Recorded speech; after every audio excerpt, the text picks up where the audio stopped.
ఆషాఢ మాసం సందర్భంగా మన కాసం ఫ్యాషన్స్ కిలో చీరలు కొనండి, అరకిలో చీరలు ఉచితంగా పొందండి. ఇండస్ట్రీలో ఉన్న ప్రతి బ్యానరు, ప్రతి నిర్మాత అనిల్ రావిపూడి వైపే చూస్తున్నారు. లోకల్ మార్కెట్లో స్ట్రెంగ్త్తో సినిమాని డ్రైవ్ చేయాలంటే డెఫినెట్గా అనిల్ రావిపూడితో ఒక ప్రాజెక్ట్ చేయాల్సి ఉంటుంది. ఏ సినిమా తీసినా దానికి డబ్బులు వచ్చేస్తాయనే వాతావరణం ఉండేది. హీరోకి ఫ్యాన్స్ ఉన్నా ఏమున్నా సినిమాకి టాక్ తేడా అయితే మాత్రం. భరద్వాజ గారు, అనిల్ రావిపూడి హిట్ మిషన్ ఇండస్ట్రీకి లోకల్ మార్కెట్ సినిమాల్లో లోకల్ మార్కెట్ సినిమాలకి పాన్ ఇండియా వసూళ్ల నెంబర్లు చూపిస్తున్నాడు. ఓకే, అది ఒక వండర్. అంటే లోకల్ మార్కెట్ స్టామినా ఎంత అనేది హీరో వైజ్ మారచ్చు, ఆయనకు ఉండేటువంటి అభిమానాలు, ఈ గొడవ. కానీ ఆ సినిమాని ప్రాపర్గా పుష్ చేయకపోతే జనాలు చాలా ఈజీగానే పక్కన పెట్టేస్తున్నారు అంటానికి చాలా ఉదాహరణలు కనిపించాయి మనకి. అంటే హీరోకి హ్యూజ్ ఫ్యాన్ బేస్ ఉన్నప్పటికీ ఒకప్పుడు ఎలా ఉండేదంటే పరిస్థితి, ఏ సినిమా తీసినా దానికి డబ్బులు వచ్చేస్తాయనే వాతావరణం ఉండేది. సినిమా కనెక్ట్ అయితే వచ్చే వసూళ్లు వేరు, కానీ మినిమం ప్రాఫిట్స్ వచ్చేస్తాయి పెద్ద హీరోతో తీస్తే అనే నమ్మకంతో ఉండేవాళ్ళు. కానీ ఇప్పుడు ఆ పరిస్థితి కనిపించడం లేదు. హీరోకి ఫ్యాన్స్ ఉన్నా ఏమున్నా సినిమాకి టాక్ తేడా అయితే మాత్రం రెండో రోజు సాయంత్రానికి అక్కడ పిట్ట కనిపించటం లేదు థియేటర్ దగ్గర. ఇది ప్రధానంగా భయపెడుతున్నటువంటి అంశం ఇండస్ట్రీని. ఆడియన్స్ని ఏదో మేరకు ఎంటర్టైన్ చేయాలి, ఎమోషనలైజ్ చేయాలి, థియేటర్లో వాళ్ళని కూర్చోబెట్టగలగాలి. ఇప్పుడు ప్రతి బ్యానరు, ఇండస్ట్రీలో ఉన్న ప్రతి బ్యానరు, ప్రతి నిర్మాత అనిల్ రావిపూడి వైపే చూస్తున్నారు. ప్రతి హీరో కూడా లోకల్ మార్కెట్లో స్ట్రెంగ్త్తో సినిమాని డ్రైవ్ చేయాలంటే డెఫినెట్గా అనిల్ రావిపూడితో ఒక ప్రాజెక్ట్ చేయాల్సి ఉంటుంది అనేది ఒక సూత్రంగా మారిపోయింది. ఒకప్పుడు ఆ కండిషన్ రాఘవేంద్రరావు గారికి, కోదండరామిరెడ్డికి, బి గోపాల్కి ఉండేది. ఇప్పుడు దాన్ని నెమ్మదిగా అనిల్ రావిపూడి తన కంట్రోల్లోకి తీసేసుకున్నాడనే చెప్పాలి. తీసేసుకున్నాడు. దాదాపు ప్రతి ప్రొడ్యూసరు అంటే అడ్వాన్సులు ఇచ్చేసి లాక్ చేసుకునే ప్రయత్నం చేస్తున్నారు. చాలామంది కనిపిస్తున్నారు దీనిలో.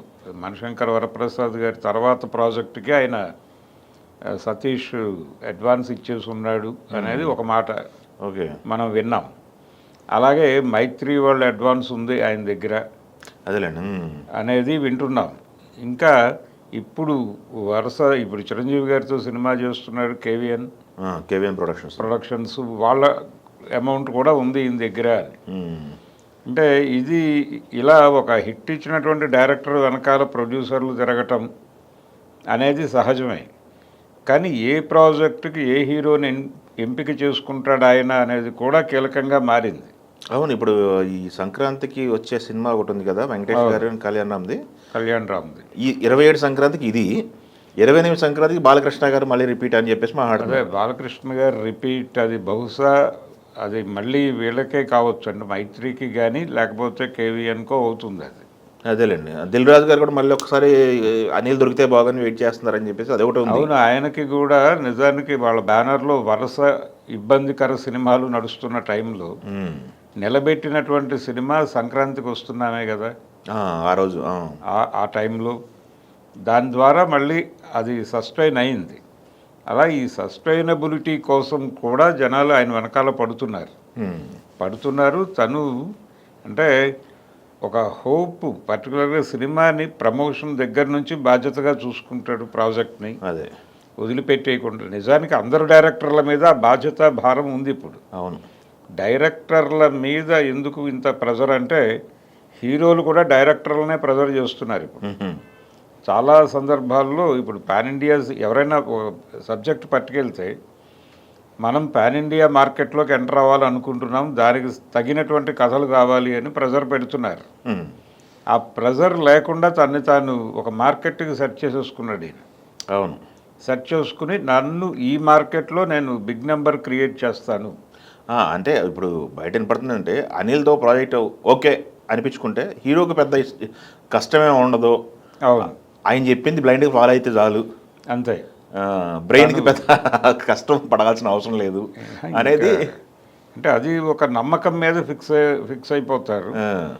ఫిక్స్ అయిపోయినప్పటికీ దాని తాలూకా కసరత్తు అంటే కన్విన్సింగ్గా వెళ్ళటం, ప్రతి క్యారెక్టర్ని కన్విన్సింగ్గా ఆడియన్స్కి కనెక్ట్ చేయడంతో పాటు వీళ్ళని కన్విన్స్ చేసి ప్రాజెక్ట్లోకి నడిపించాలి.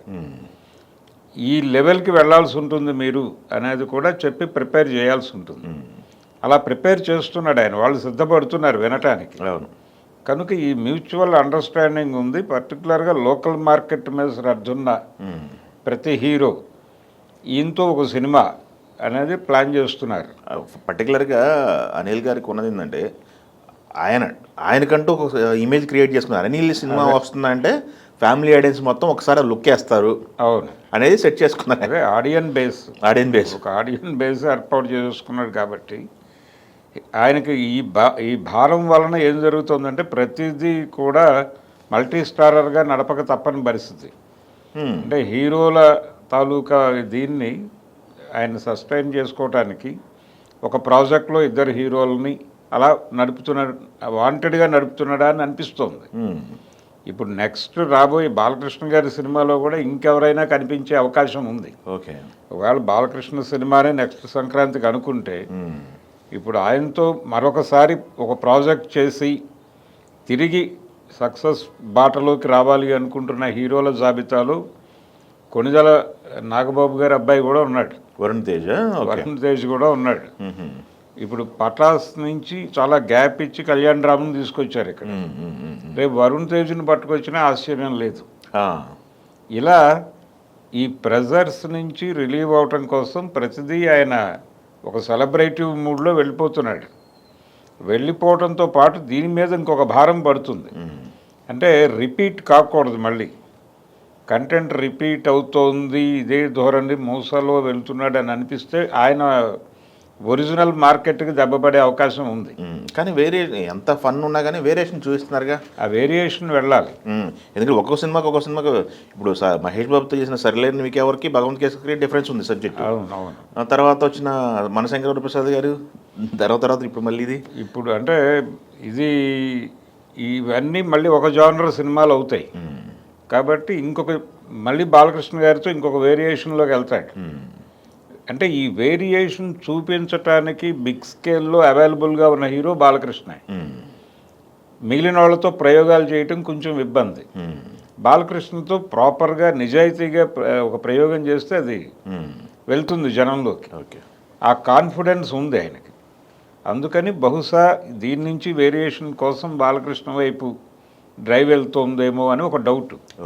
అధికారిక ప్రకటనలు ఏవీ లేవు దానికి సంబంధించి కూడా, కానీ బయట ఉన్నటువంటి స్పెక్యులేషన్ల ఆధారమే.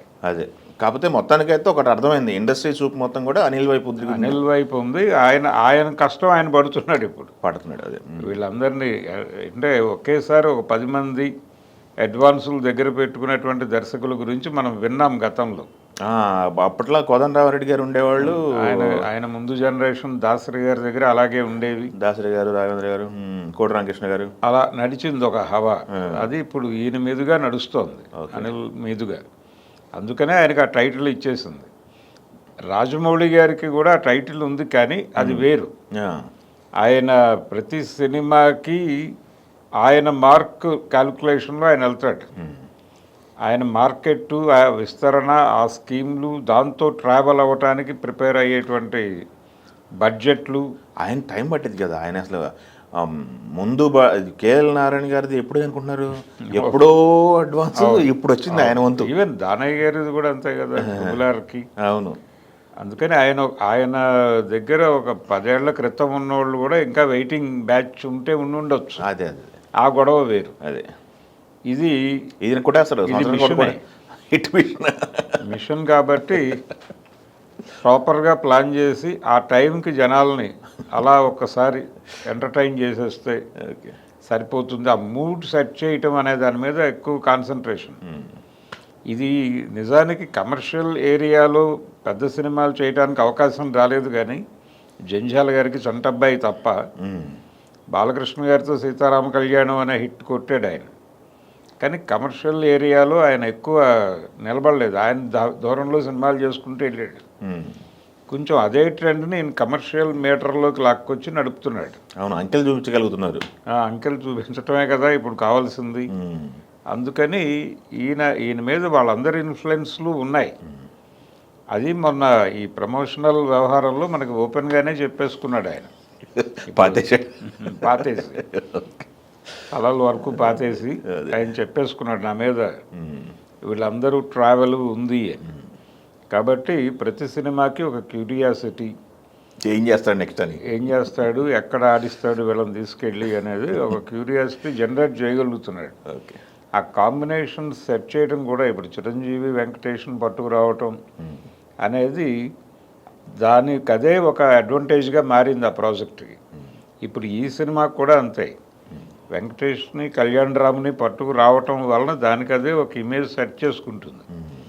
ఇలా ఆయన కాస్టింగ్ దగ్గర నుంచి ఒక ఇమేజ్ సెట్ చేసేస్తున్నాడు. అది కూడా వర్కౌట్ అవుతుంది. ఓకే, అందుకని హిట్ మిషన్ ఇంకొంతకాలం నడుస్తుంది. Okay, thank you.